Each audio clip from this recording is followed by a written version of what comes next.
So welcome to this free rehab workout for pelvic organ prolapse, and this workout is taken from the first month of my program called Lifted, which works on the rehab and rebuilding from pelvic organ prolapse.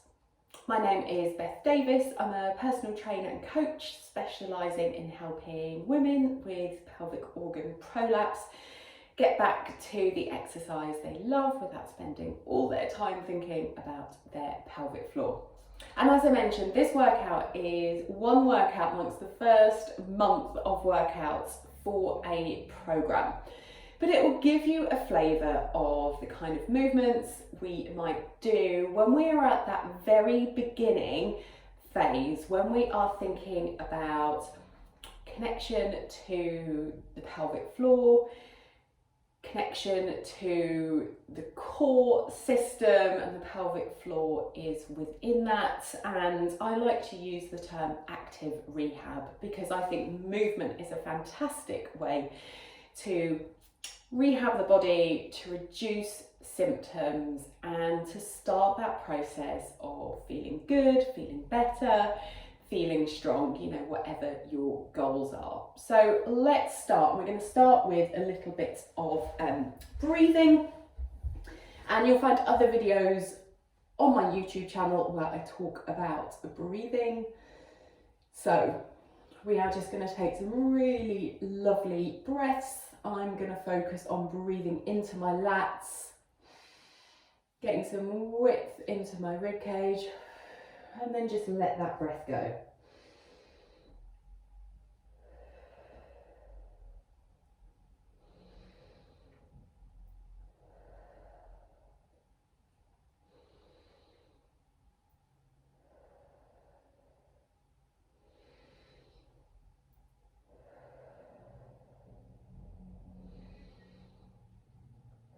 And then I'm going to think about, now that I have mastered breathing into my ribs, I'm going to think about breathing into my butt cheeks. And really what we're trying to do here is really find the pelvic floor, think about how we connect to it. How can we lengthen the pelvic floor on that inhale? And if you have pelvic organ prolapse, you may feel that you carry a lot of tension or that you have very little movement in the pelvic floor.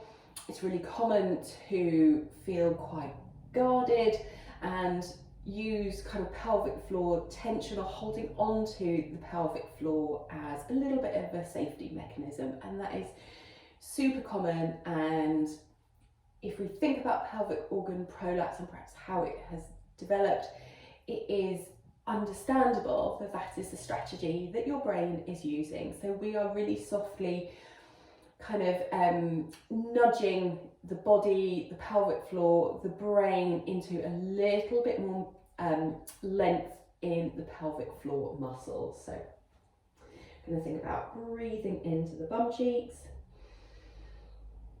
and just let it go. Bringing the two together, thinking about ribs, bum cheeks.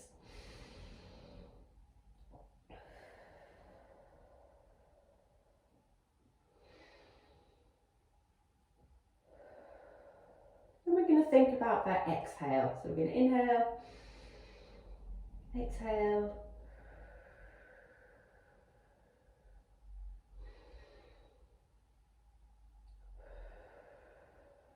and you might feel that you can naturally feel a gentle lift, a gentle drawing in, drawing up of the pelvic floor, or you might feel that actually you need to do a little bit of conscious activation. And here's the thing, we don't need 100% on that pelvic floor activation. We are just breathing, we are just getting everything to talk to each other again. So we're going to do some of that breathing, and next we're going to go into a little bit of mobility, which can be awesome for the pelvic floor, for prolapse, particularly thinking about hips and thoracic mobility, both of which can perhaps feel a little bit tricky if you're experiencing prolapse symptoms, but also you tend to have some of that like tightness and feeling quite guarded as well. So let's have a think. First of all, we're going to come onto all fours again, and I quite like this position for lots of this kind of initial rehab work. So we're going to do a little cat-cow, and we're just going to go between the 2 points that you feel most comfortable. So we don't have to go all the way up there into cat and all the way down. We can just work between 2 positions that feel good for you. So just take a moment to do some of those. You can always pause this, do a few, and restart the video again.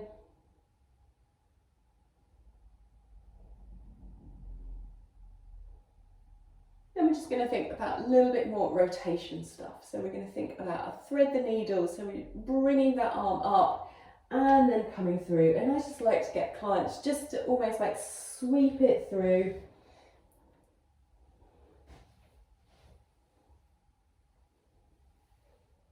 And you might find that as you do a few, you get a little bit more of that rotation. And then we go over onto the other side. And you might notice that one side is easier than the other.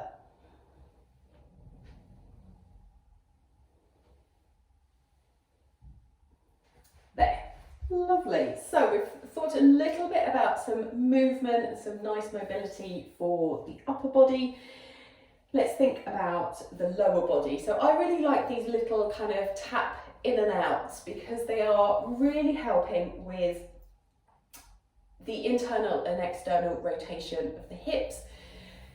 The hips have such a close relationship to the pelvic floor, so we can really use that relationship to perhaps help with symptoms, to bring down some of that tension that might be going on. The reason I tend to talk about tension a lot and kind of guarding is because it's such a super common thing that I see with my clients. So let's do a little tap in and out, coming back into this position, tap out and then tap back in. And you can always go over the top. But what we're wanting to do is to avoid kind of really wiggling those hips, really trying to create like a pivot on the knee, really feeling that rotation, that internal rotation, external rotation, so it's quite concentrated.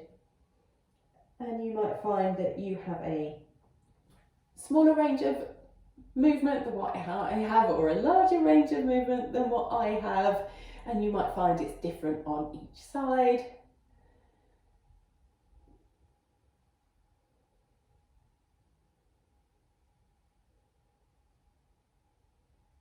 But we're just really trying to free things up and to make use of the relationship that other elements of the body have with the pelvic floor. Okay, so going to do a little bit of integrating breath into movement. So I'm going to do some rocking. So I'm going to come back into that movement, almost like a bit of a child's pose. Then I'm going to exhale to come forward. So I'm inhaling to come down here. Exhale. Inhale, relax everything. Exhale. And when I say relax everything, it's not just like a dropping of the pelvic floor. We are essentially eccentrically loading the pelvic floor rather than just going, kind of letting everything drop.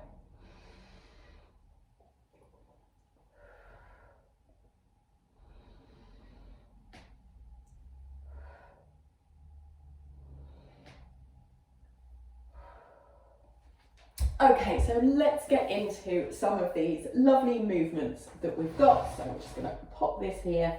So I'm going to use a Pilates ball for a couple of these movements. So like I said, I've taken this workout as kind of a combination of some of the things from the first month of a particular program. And the thing about the first month of this program is really based on that connection, really super gentle, super light, a really lovely introduction to movement.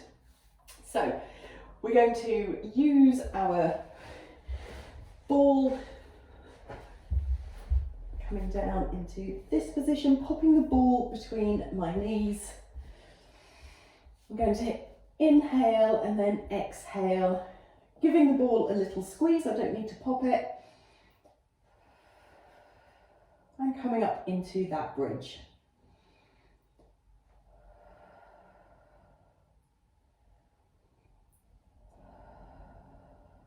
You might find other things to do with your hands. They may go down here.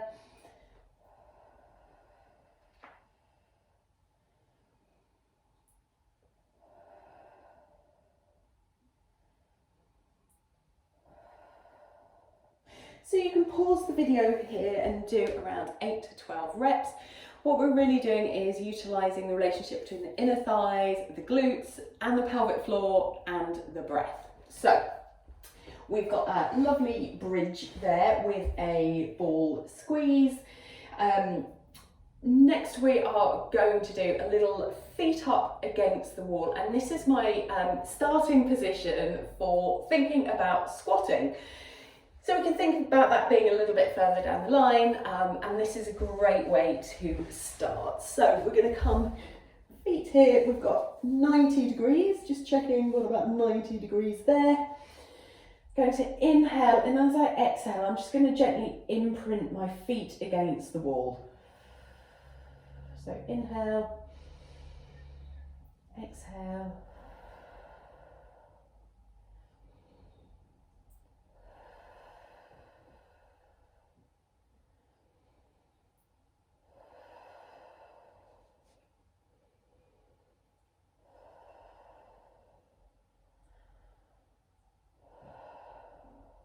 And again, you might feel like you want a little bit of conscious lift. I tend to find that actually that imprinting, we can use the feet and a little bit of pressure through the feet to talk to the pelvic floor. And it may be for some movements, you feel you need a little bit of conscious activation, and for others, you might not. So we are going to go into a little kneeling hinge. So coming down into this position, I tend to sit on my heels like this. We can do a little bit of a lean forward. Inhale, exhale.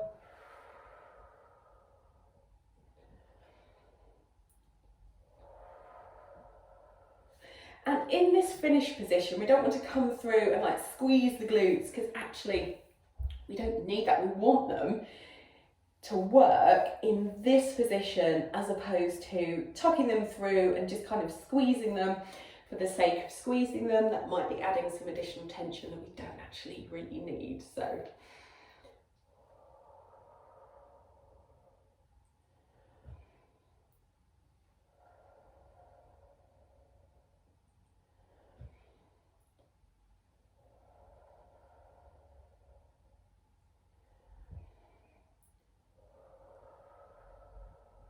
we're really looking for lots of kind of control here, which might be quite challenging. Sometimes when we slow movements down or we're not really using momentum, they can feel a lot more challenging. So we're going to think about our final movements. I'm going to grab a band.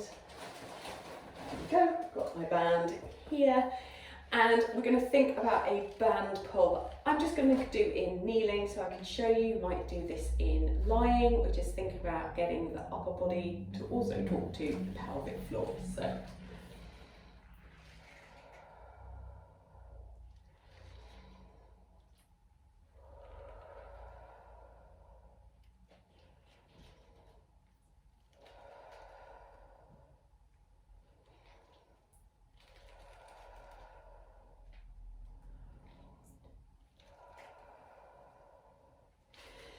So again, we can think about our rep ranges and sets. So reps is the number of repetitions we're doing, sets are the number of times that we are going to go through it. So we are thinking about 8 to 12 reps being one set, might want to do 2 to 3 sets. If you're just starting out, try with 1 set, see how it feels. And the last little bit that I want to share with you is finding a position where you feel like you can really relax. And positions that I love to put clients in and that they love to be in tend to be things with hips elevated, so that might be popping a block under here, perhaps letting the knees drop out a little bit. Just taking some really lovely breaths. We're not wondering about, you know, are we connecting to the pelvic floor at this point? We're just taking some really lovely breaths, bringing the nervous system right down, which can be super important, particularly if you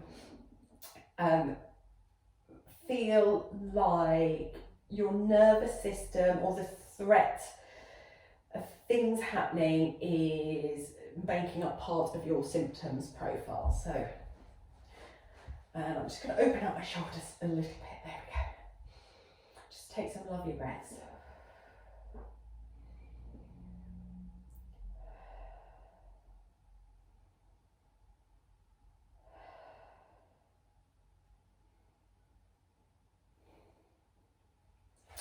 And now I get my clients to stay there for as long as they feel they need to.